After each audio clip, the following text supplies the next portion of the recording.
ICE arrests have been getting more and more violent, even since the killing of Renee Good. And we have some footage to show you guys that you might find disturbing. As you'll see, ICE apprehends this gentleman at a gas station and he loses consciousness. And we have an update for you guys on the situation that we're going to talk about after. Take a look. Back up! Back up! Gotta make sure. Give him your hand! Give him your hand! Now! Give him your hand! Give him your hand! Give him your hand!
His name is Orbin Mauricio Henriquez Serrano, and we have an update from his sister.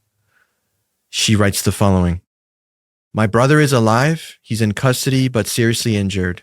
Apparently, he still hasn't received the medical attention he needs.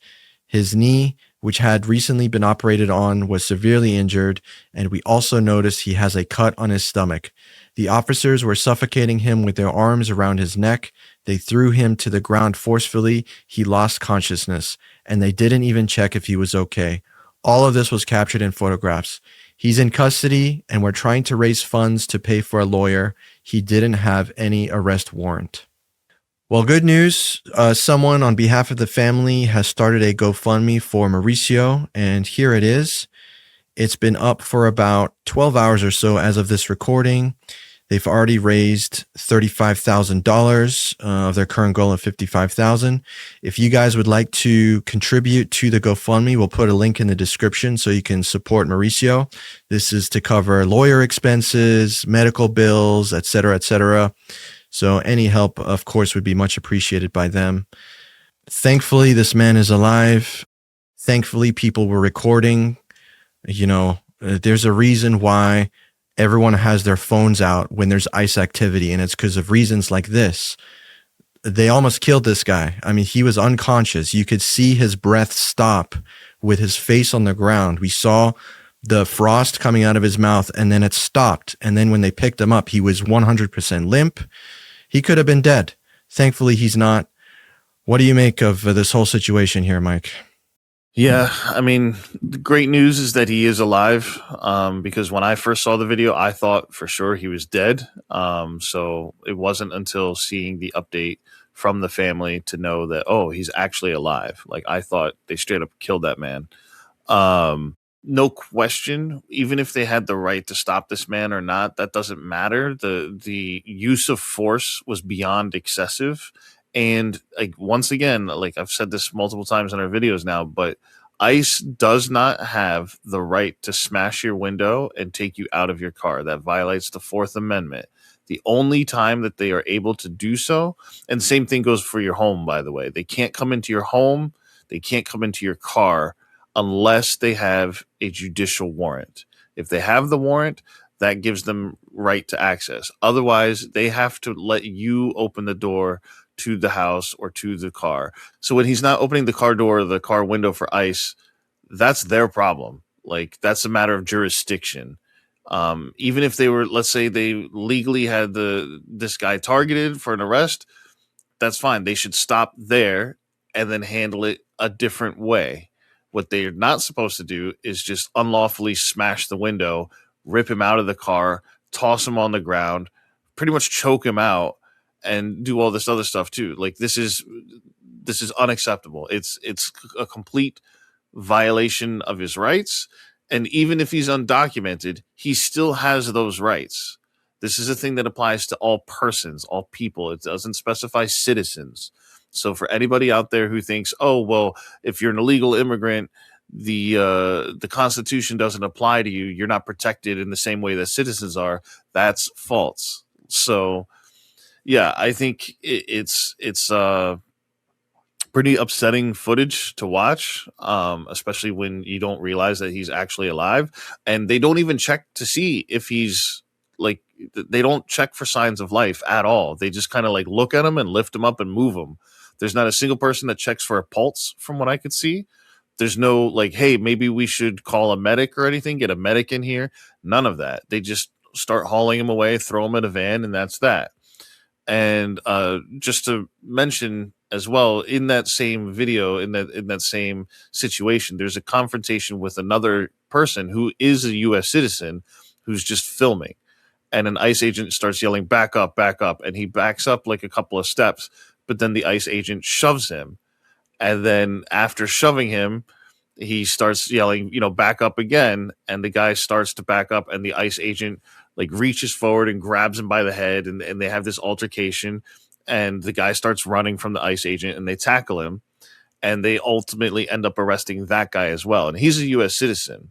And DHS made a tweet about that whole incident, about this guy going unconscious as well as the other person being arrested. And they claim that the person being arrested hit the ICE agents. So it just shows, even if this guy is undocumented in the car, they're using excessive force with him. Then you have a U.S. citizen who shouldn't have any issue with ICE in general, who was following their commands. He did back up, yet they're still shoving and assaulting him and arresting him anyway. So you've got a potentially undocumented immigrant being arrested and a U.S. citizen being arrested, both of them being treated with absolute excessive force.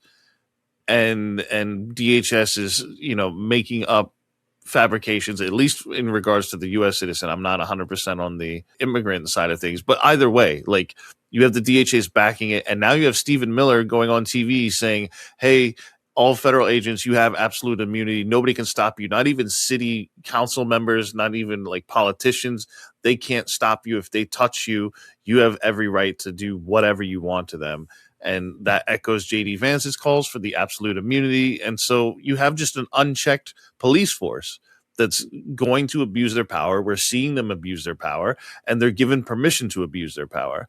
And this all just reminds me of a while back when Trump was talking about how he thought like law enforcement in this country was generally disrespected, and how for one day he would like to see the police force unleashed without if I remember correctly, the terms that he used was like have them unleashed without consequences for one day, and you could get so many things done. So it shows that even back then he was thinking like, let cops abuse their power, just like give them permission to do so, and nobody's going to stand up to them. And we're seeing it carry out in real time now.